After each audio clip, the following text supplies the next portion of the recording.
একদার এক সময় ছিল একটি গ্রাম। গ্রামের নাম ছিল কুসুমতলা। সেই গ্রামের ছিল একটি গরিব কৃষক ও কৃষকের একটি মেয়ে এবং কৃষকের বউ। ছোট্ট মেয়েটির নাম ছিল মিষ্টি। মিষ্টি খুব হাসি খুশি চঞ্চল মেয়ে ছিল। সে খুব মিষ্টি পছন্দ করত এবং সে মিষ্টিও খেত খুব। তার বাবা ও মা তাকে খুব ভালোবাসে, তাই তার স্বভাব তার মেনে নেয়।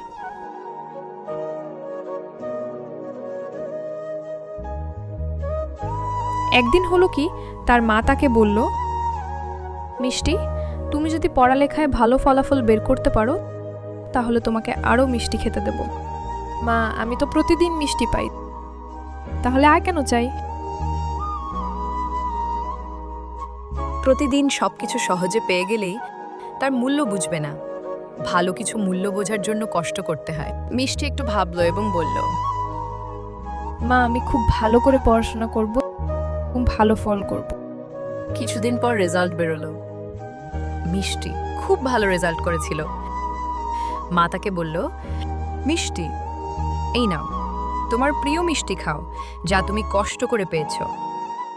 তখন মিষ্টি বুঝলো যে পরিশ্রম করলে কষ্টের মূল্য বোঝা যায়। বিনা পরিশ্রমে কোন কিছু পেলে তার মূল্য বোঝা যায় না।